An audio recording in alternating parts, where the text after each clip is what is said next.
राजकारण म्हणजे सत्ता, मत आणि डावपेचेचा खेळ. पण कधी कधी हा खेळ भावनाचाही होतो. आज महाराष्ट्रात तसंच काही घडताना दिसतंय. एक काळ होता जिथं एकच आवाज होता, बाळासाहेब ठाकरे यांचा. त्यांच्या त्या आवाजाखाली उद्धव ठाकरे आणि राज ठाकरे उभे होते. पण काळ बदलला, मार्ग वेगळे झाले. शिवसेना आणि मनसे वेगवेगळ्या दिशेने गेले. मात्र आता दोन्ही भाऊ एकमेकांचे कट्टर झालेले विरोधक आता पुन्हा एकत्र येणार अशी चर्चा सुरू झाली. तसेच दोघांनीही युतीची टाळी दिली आणि उद्धव ठाकरे एक पाऊल पुढे आहेत. आणि यामुळे राजकारण पुन्हा एक वळण घेत आहे.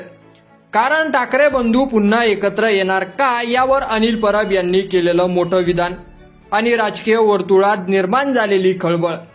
अनिल परब यांनी जाहीरपणे म्हटलं की दोन्ही ठाकरे बंधू एकत्र यावेत असं मराठी जनतेला वाटतंय आणि दोघेही यासाठी सकारात्मक आहेत. आणि तसेच अनिल परब यांनी जाहीरपणे ठामपणे सांगितलं की दोन्ही नेते लवकरच भेटतील. चर्चेचं दार कधीच बंद झालं नव्हतं.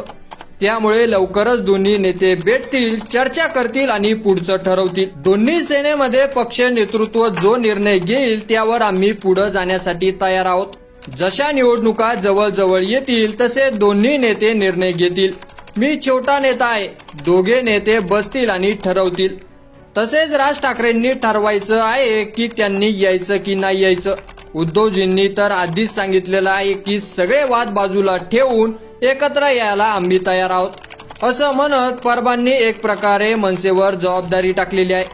तसेच स्थानिक स्वराज्य संस्थांच्या निवडणुकीत ठाकरे बंधू जर एकत्र आले तर मराठी मताचा गठ्ठा त्यांच्या बाजूने वळू शकतो. मुंबई, ठाणे, नाशिक सारख्या शहरी भागांमध्ये याचा थेट परिणाम दिसू शकतो. आणि या सगळ्या पार्श्वभूमीवर आता भाजपमध्ये एक प्रकारची अस्वस्थता निर्माण झालेली आहे. कारण ठाकरे बंधू जर एकत्र आले तर भाजपसाठी डोकेदुखी ठरू शकते. विशेष म्हणजे मुंबई महापालिका, ठाणे, नाशिक सारख्या महत्वाच्या शहरांमध्ये भाजपला मोठ्या आव्हानाचा सामना करावा लागेल. कारण आधीच महायुतीत नाराजी वाढत चाललेली आहे. राष्ट्रवादी अजित पवार गटाचे नेते छगन भुजबळ यांना मंत्रिमंडळात स्थान दिलं गेलं, पण भाजपाच्या कार्यकर्त्यांना डावलण्याची भावना निर्माण झाली. शेवटी भाजपने आपली मूळ भूमिका विसरून सत्ता राखण्यासाठी तडजोड केली आणि राक्षसी बहुमत असतानाही भाजपचे कार्यकर्ते उपाशी आहेत, असंही अनिल परब यांनी म्हटलेलं आहे. मात्र आजचा प्रश्न हा आहे की राजकारणात वैचारिक मतभेद बाजूला ठेवून दोन्ही बंधू एकत्र येऊ शकतात का? जर ते झालं तर महाराष्ट्राच्या राजकीय पटलावर मोठा भूकंप घडू शकतो. एकीकडे भाजप शिंदे गटात नाराजी, दुसरीकडे ठाकरे बंधूंची एकत्र येण्याची तयारी आणि तिसरीकडे जनता जी हक्काची साथ शोधत आहे. पण ठाकरे बंधूंची युती होणार का?